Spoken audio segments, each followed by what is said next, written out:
할렐루야. 예, 지난 한 주간도 잘 지내셨습니까? 예, 얼굴을 보니 잘 지내신 것 같기도 하고 잘 못 지내신 것 같기도 합니다. 우리 주님이 이 자리에 함께 하십니다. 믿으십니까? 예, 우리 기쁜 마음과 감사의 마음을 담아서 또 환한 미소로 우리 지난주에 세상 가운데서 수고한 우리 성도들 함께 축복했으면 좋겠습니다. 우리 앞뒤좌우 이렇게 인사하겠습니다. 샬롬 샬롬 반갑습니다. 지난 한 주간도 너무 수고 많으셨습니다. 예, 너무너무 수고 많으셨습니다. 우리 한 번 더 인사할 때 우리 표어로 계속 인사하고 있지요? 말씀과 사랑으로 믿음의 건복이 됩시다. 인사하겠습니다. 말씀과 사랑으로 꼭 믿음의 건복이 되시기를 주님의 이름으로 축복합니다. 오늘은 설교를 듣기 전에 먼저 함께 고백했으면 좋겠습니다. 저를 한번 따라해 보실까요? 말씀을 듣지 않고 섬기면 불평이 되고, 말씀을 듣지 않고 헌금만 하면 자랑이 되고, 말씀의 맥락에서 벗어난 성경 공부는 이단이 됩니다. 아멘이십니까? 예, 이러한 것들을 잘 생각하면서 다시 한번 옆에 분에게 이렇게 축복하겠습니다. 바로 들어야 바로 삽니다. 손 한번 잡고 다시 한번 해주세요. 바로 들어야 바로 삽니다. 오늘 말씀도 저와 여러분에게 말씀하신 하나님의 말씀입니다. 이 말씀이 나의 말씀으로 받으시고 오늘도 말씀을 잘 경청하셔서 나를 향한 하나님의 선한 뜻을 발견하시는 귀한 시간 되시기를 주님의 이름으로 축복합니다. 지금 우리는 마가복음을 함께 살펴보고 있습니다. 지난주에 마가복음의 특징을 말씀드리면서 마가복음에는 다른 복음서보다 이것이 더 많이 기록되어 있습니다 라고 제가 말씀을 드렸습니다. 여러분 혹시 기억나시나요? 뭐가 더 많이 기록되어 있을까요? 1부 시간에는 맞춰주셨습니다. 2부도 기대를 하겠습니다. 다른 복음서보다 마가복음서에 더 많이 기록된 것이 있습니다. 그것이 무엇일까요? 맞습니다. 기적입니다. 마가복음은 16장으로 되어 있는데 모두 18개의 기적이 기록되어 있어요. 이 18개의 기록의 분량을 따져보면 마가복음의 3분의 1이 될 만큼 굉장히 많은 분량의 기적들이 기록되어 있습니다. 그래서 마가복음을 기적의 복음서라고 말을 하기도 합니다. 이러한 기적은 유대교 배경이 없는 이방인들, 특히 마가복음은 로마인들을 대상으로 썼다고 말씀드리지 않았습니까? 그들에게 진정한 복음을 효과적으로 전하기 위한 매개체가 되었습니다. 이 기적을 좀 더 구분해 보면 4가지로 구분할 수 있어요. 여러분, 예수님이 행하신 기적은 4가지로 구분할 수 있는데 첫 번째는 무엇이냐면 질병을 고쳐주시는 치유의 기적입니다. 두 번째는 죽은 자를 살리는 부활의 기적이고요. 세 번째는 바람을 잔잔케 하며 자연을 다스리는 기적. 그리고 마지막 4번째는 악한 귀신을 쫓아내는 축사의 기적입니다. 여러분, 우리는 오늘 마가복음 5장 35절에서 43절 말씀을 함께 교독했습니다. 질문합니다. 오늘 본문 말씀은 예수님이 행하신 이 4가지 기적 중에 어디에 해당할까요? 뭐라 궁시렁 대시긴 하시는데 제 귀에 들리지는 않습니다. 어떤 기적에 해당할까요? 예, 부활. 깜짝 놀랐어요. 발음을 잘하셔가지고 부활의 기적에 해당합니다. 부활은 어떤 의미가 있습니까? 죽었다가 다시 살아나는 의미가 있죠. 잠시 기절했다가 회복하는 것이 아닙니다. 숨이 끊어져 완전히 죽었다가 다시 살아나는 것을 우리는 부활이라고 말을 합니다. 여러분, 오늘 본문 말씀을 보세요. 누가 죽음을 경험했습니까? 회당장의 딸이 죽음을 경험했습니다. 이 딸은 처음부터 죽었다라고 소개되고 있지 않습니다. 이 딸은 12살 정도 된 아이였는데 어떤 질병에 걸렸는지는 알 수 없으나 그 질병으로 말미암아 거의 죽을 지경에 이르게 되었습니다. 그래서 그녀의 아버지인 회당장이 한 행동을 취함으로 이 이야기가 시작되는 것을 우리는 확인할 수가 있습니다. 여러분, 아버지인 회당장은 어떤 행동을 취했습니까?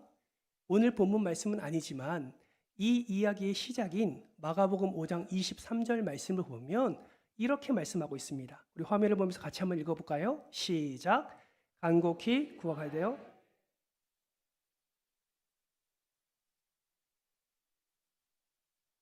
그로 구원을 받아 살게 하소서 하거늘. 여러분 지금 회당장이 누구를 찾아갔습니까? 예수님을 찾아갔어요. 찾아가서 무릎을 꿇고 간절하게 구합니다. 어린 내 딸이 죽게 되었사오니 살게 하소서. 여러분 이 아버지, 이 회당장의 이러한 행동은 무엇을 의미합니까? 두 가지를 의미합니다. 첫 번째는 뭐냐면 자신은, 즉 아버지 자신은 딸을 위해 아무것도 할 수 없다라는 것을 의미합니다. 여러분 회당장이 어떤 자입니까? 회당의 장이에요. 이 회당장은 이스라엘 사회에서 아주 높은 신분, 높은 지위에 있는 자입니다. 우리는 회당을 단순히 종교적 기능을 발휘하는 장소로만 생각할 수 있지만 그 당시의 회당은요, 이스라엘 백성들의 삶 한복판에 있었던 아주 중요한 기관이었습니다. 회당에서는 종교적 기능도 수행되지만 더 많은 사회적 기능들이 수행되었습니다. 학교의 역할도 했고요. 때로는 재판소의 역할도 감당했습니다. 당시 회당장은 문제를 가지고 나온 사람들에게 마지막 판결을 내리는 재판관과 비슷한 역할까지 행하고 있었다라고 기록하고 있습니다. 그렇기 때문에 많은 사람들은 회당장을 굉장히 명예롭게 생각했고 굉장히 존경했습니다. 회당마다 적어도 10명쯤의 관리들이 있었고 큰 회당에는 회당장이 3사람씩 배치되기도 했습니다. 여러분 이 정도의 신분, 이러한 회당장이 누리는 이러한 높은 신분의 사람이라면 여러분 예수님을 찾아가는 것은 굉장히 쉬운 일이 아닙니다. 왜요? 그 당시 예수님은 젊은 예언자, 아직 사회적으로 공인되지 못한 어쩌면 한 이단의 교주처럼 취급을 받고 있었기 때문입니다. 그런데 회당장이 그 예수 앞에 나가서 그 발 아래 엎드립니다. 왜요? 딸을 낫게 하기 위해 자신이 할 수 있는 것이 아무것도 없었기 때문입니다. 두 번째 그렇게 한 행동의 이유는 마지막 희망을 예수님께 걸었다라는 것입니다. 회당장은 높은 신분을 이용해서 많은 좋은 의원들을 찾아다녔을 겁니다. 좋은 약이라는 약은 아마 다 구하지 않았을까요? 사랑하는 딸이 죽어가니 할 수 있는 것들은 다 행했을 것입니다. 그러나 그것으로 딸을 낫게 할 수는 없었습니다. 오히려 더 딸은 죽어가고 있었고 회당장의 절망은 더 깊어갔습니다. 그때 예수님이 지나간다는 소식을 듣게 되고 그 회당장은 마지막 희망을 예수께 두고 예수께 나와 그 발 앞에 엎드려 내 딸을 고쳐주소서라고 간청했던 것입니다. 여러분 근데 결국 그 회당장의 귀에 어떤 소식이 들립니까? 오늘 본문 35절 말씀에 보니까 회당장의 집에 있는 한 사람이 그에게 다가옵니다. 그리고 이렇게 말하지요. 당신의 딸이 죽었습니다. 더 이상 선생님을 괴롭게 하지 마십시오. 여러분 이 소식을 들은 회당장의 마음이 어떨까요? 우리의 가정을 한번 적용해 볼까요? 여러분의 자녀 중에 한 사람이 죽어가고 있습니다. 간절합니다. 희망을 찾았습니다. 그 희망을 붙들었습니다. 그 희망이 지푸라기라 할지라도 그것은 나에게 아주 큰 희망이었습니다. 그런데 한 집에 한 사람이 나와서 얘기합니다. 당신의 자녀가 죽었습니다.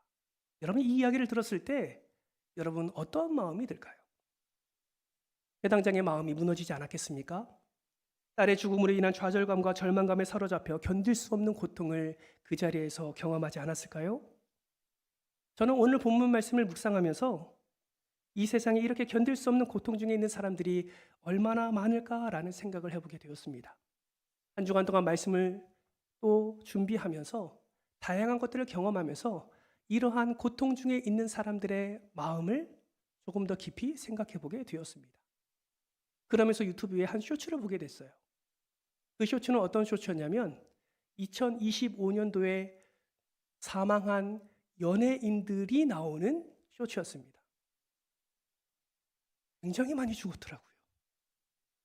저도 잘 아는 연예인이고 잘 모르는 연예인도 있었지만 10여 명, 20여 명의 그 인물들이 그 짧은 시간에 순간순간 올라가면서 그 죽은 인물들을 보여주는데 그것을 보면서 저는 생각이 들었습니다. 이들은 얼마나 힘들었을까? 얼마나 절망 가운데 있었을까? 얼마나 좌절 가운데 있었을까? 그래서 이러한 선택을 했을까? 오늘 본문 말씀을 묵상하면서 저는 그분들의 아픔뿐만 아니라 이 아픔과 고통이 우리 성도들의 아픔과 고통이 아닌지도 생각해 보았습니다. 어떤 성도는 회당장의 딸처럼 고통 중에 죽어가고 있지는 않은지, 또 어떤 성도는 그러한 딸을 바라보면서 스스로 무언가가 해줄 수 없는 그 고통과 또 힘들어하고 죽어가는 사랑하는 이들을 바라보면서 함께 고통을 겪고 있지는 않은지. 사랑하는 성도 여러분, 혹시 이 자리에도 이러한 절망과 이러한 고통 중에 있는 성도님 계십니까? 아무리 회복하려고 애써 보아도, 아무리 치료받고자 노력해 보아도 포기하고 싶을 정도로 낙심 가운데 계신 분은 안 계십니까? 혹여나 그런 분이 이 자리에 계신다면, 혹여나 그런 사랑하는 이가 여러분의 가족 중에 계시다면 오늘 이 말씀을 꼭 붙으시길 바랍니다. 왜 붙들어야 될까요? 이 말씀의 결론은 우리 예수 그리스도께서 우리의 이성과 상식을 뛰어넘는 방법으로 놀라운 부활의 기적을 일으키셨기 때문입니다. 우리 예수님은 어떻게 12살 된 소녀를 다시 살리십니까? 단 한마디로 살리세요. 그 한 단어가 뭐예요? 달리다굼입니다. 여러분, 달리다굼은 아람어예요. 이 말은 흔하게 쓰인 단어입니다. 자녀들을 아침에 깨워본 적 있으십니까? 자녀들을 깨울 때 자녀들이 잘 일어나던가요? 안 일어나죠. 그때 뭐라고 말합니까? 야, 빨리 일어나. 여러분, 이게 달리다굼입니다.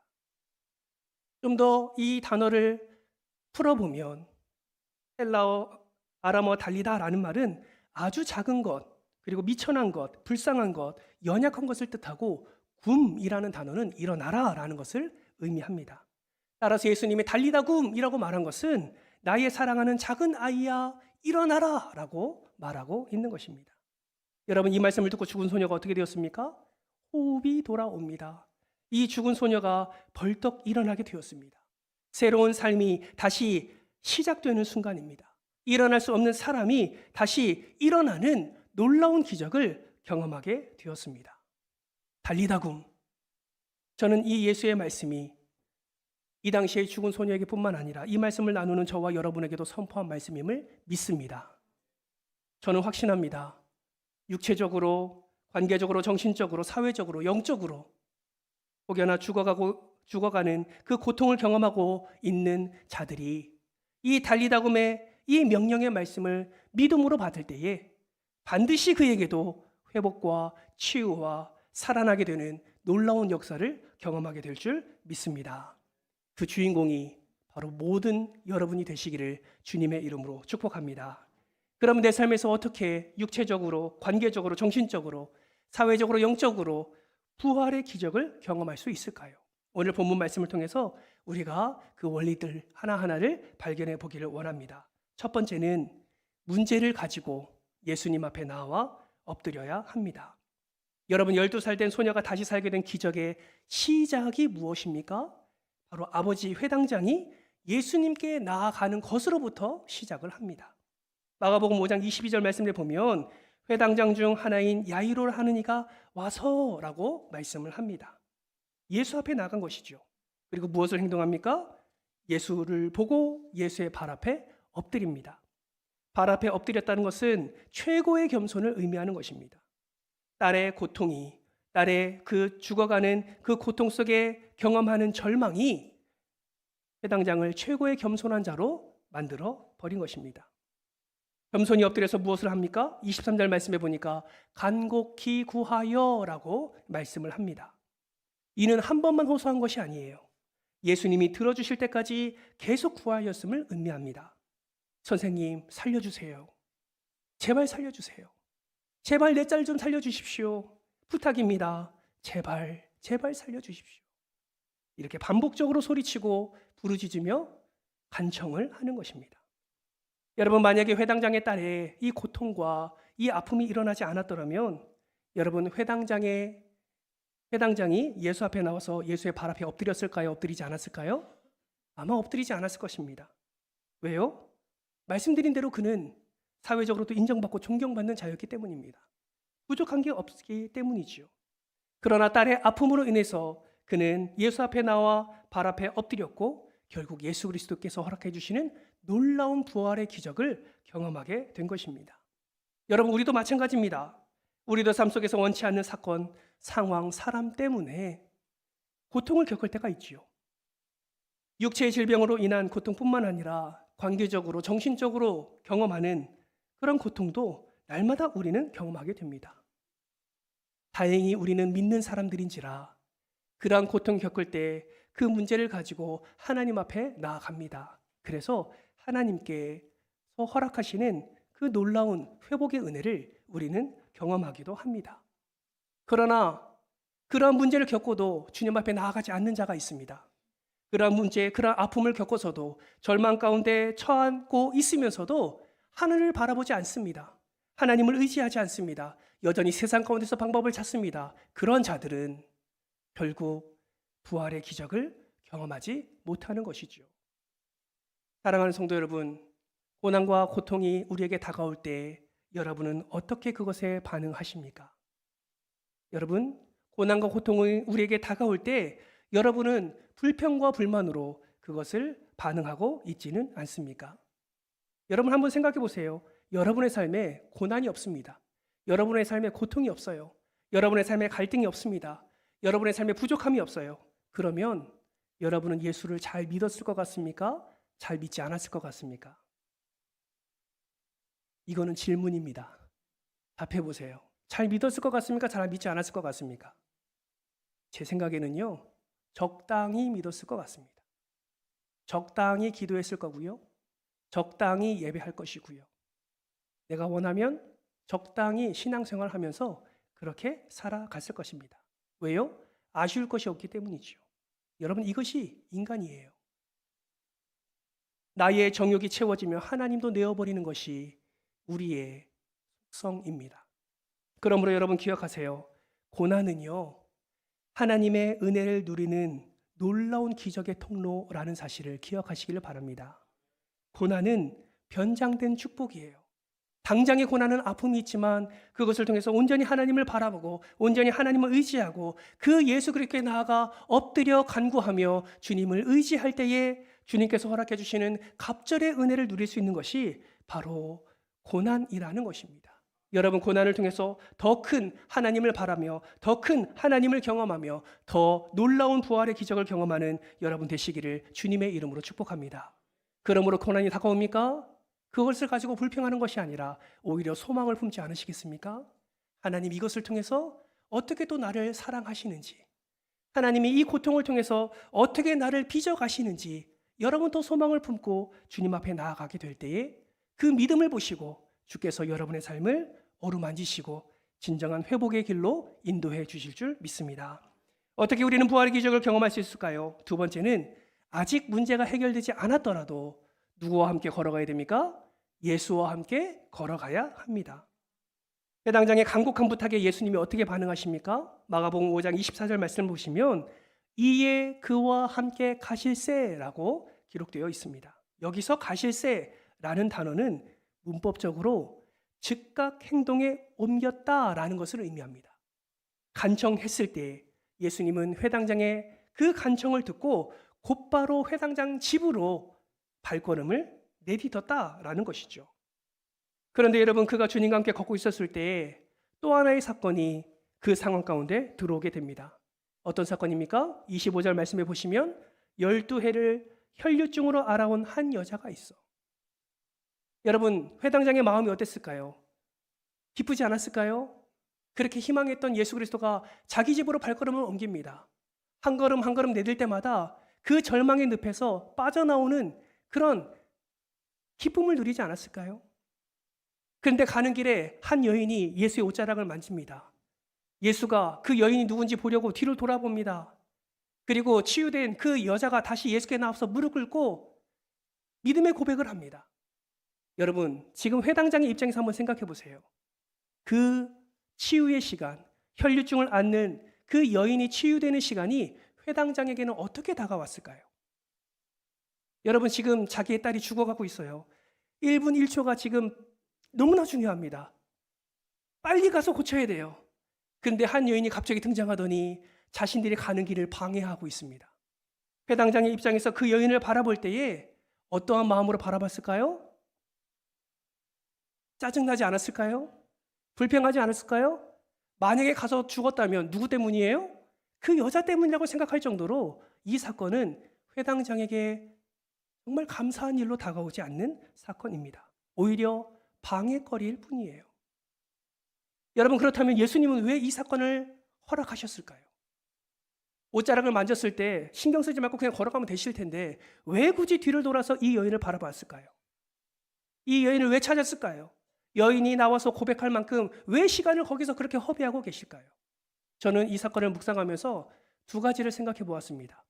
예수님이 이 사건을 허락하신 이유는 첫 번째는 회당장의 믿음을 강화시켜 주시려는 의도적인 사건이 아닌가 생각해 봅니다. 여러분, 내 문제가 급합니다. 내 문제가 빨리 해결되어야 됩니다. 그런데 지금 예수님은 다른 사람의 문제를 해결해 주고 있습니다. 회당장의 마음이 썩어 들어갑니다. 왜요? 내 기도가 빨리 응답되어야 되는데 다른 사람의 기도가 응답되고 있으니 더 조급한 마음을 품게 됩니다. 여러분도 그런 느낌 받은 적이 없으십니까? 내가 정말 마음을 다해서 기도합니다. 기도의 응답을 받기 위해서 더 간절함으로 기도합니다. 제발 살려주십시오. 제발 해결해 주십시오. 그런데 문제 해결은 옆에 있는 성도가 먼저 받습니다. 같이 기도하는데 옆 성도는 기도 응답을 받아요. 나는 시간이 지났는데 기도 응답이 되지 않습니다. 더 조급해집니다. 여러분, 그럴 때 여러분의 마음은 어떠십니까? 왜 하나님이 옆에 있는 성도의 기도들은 들으시고 내 기도는 듣지 않으실까요? 나보다 옆 성도를 더 사랑하기 때문일까요? 정말 그런 것일까요? 예수님이 나를 사랑 안 하시고 내 옆에 있는 성도를 사랑하기 때문에 이 사람 기도 먼저 들어주신 걸까요? 그러지 않습니다. 많은 사람들은 그것을 보면 시기합니다. 질투합니다. 그리고 하나님을 오해하고 곡해하기도 하지요. 그러나 그렇게 행하신 이유는 그의 기도 응답을 보고 너도 그러한 믿음 가운데 더 간절히 구하라라는 하나님의 메시지가 담겨 있다라는 것입니다.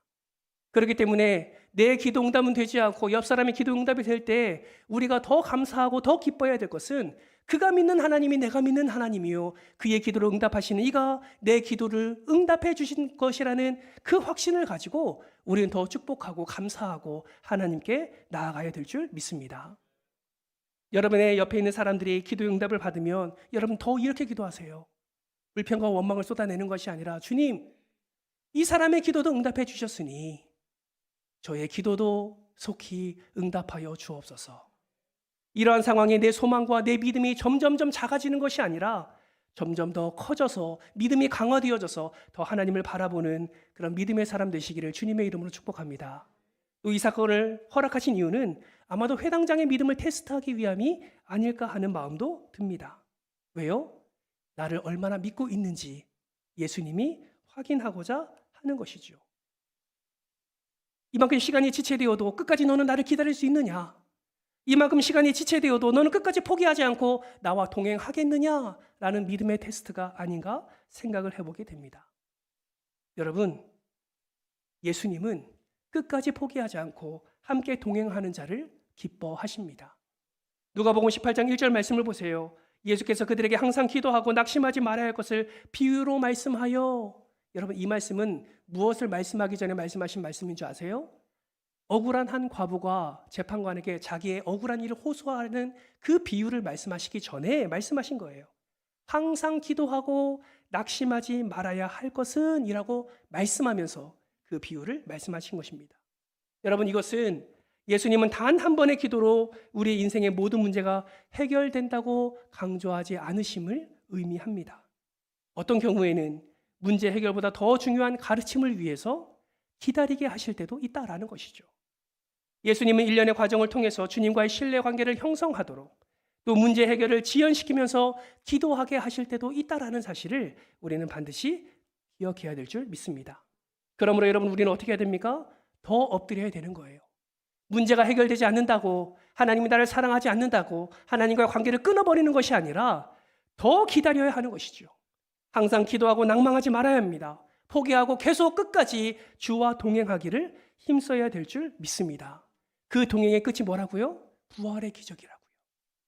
그 끝까지 나아가게 될 때 우리는 더 큰 하나님이 예비하시는 놀라운 복을 누리게 된다라는 것입니다. 어떻게 하면 우리는 부활의 기적을 누릴 수 있을까요? 마지막 세 번째는 최악의 절망 속에서도 예수님을 끝까지 믿어야 한다라는 것입니다. 35절 말씀을 보시면 회당장은 예수와 함께 집으로 가는 도중에 한 사람이 나와서 말합니다. 당신의 딸이 죽었습니다. 여러분, 이 말은요, 이미 상황 끝났습니다. 이미 희망 사라졌습니다. 라는 것을 의미합니다. 아마도 회당장의 집에서는 장례를 위한 준비가 진행되지 않았나 생각을 해보게 됩니다. 38절, 39절 말씀을 보면 더 그러한 느낌을 받습니다. 같이 한번 읽어볼까요? 시작. 회당장의 집에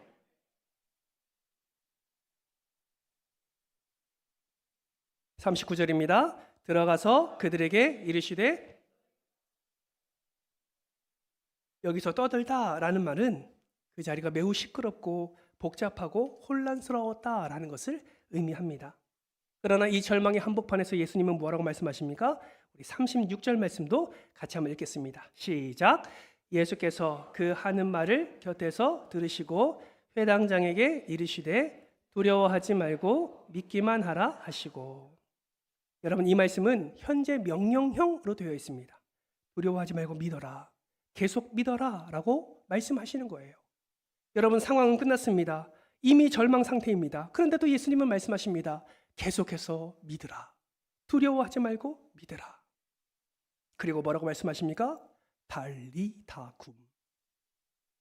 그 명령이 떨어짐과 동시에 그들은 부활의 기적을 경험하게 되었습니다. 여러분, 이러한 믿음을 통한 기적은 오늘날에도 계속해서 일어나는 줄 믿으시기를 주님의 이름으로 축복합니다. 믿는 자에게 능치 못함이 없다라고 주님은 말씀하셨습니다. 마음이라는 제목의 책이 있습니다. 그 책에 이런 글귀가 있어요. 라이트라는 사람이 있었습니다. 그는 안타깝게도 암에 걸리고 말았습니다. 며칠 살지 못할 것이라는 사망 선고를 받았습니다. 그럼 그가 어느 날 암의 효과가 좋다는 크레비오젠이라는 그런 것이 발견되었다는 소식을 듣게 됩니다. 그 소식에 희망을 품고 담당 주치의에게 가서 사정을 합니다. 제발 그 주사 맞게 해주세요. 제발 맞게 해주세요.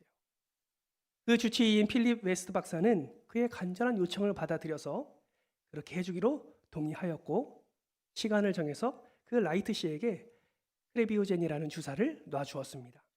놀라운 일이 발생했습니다.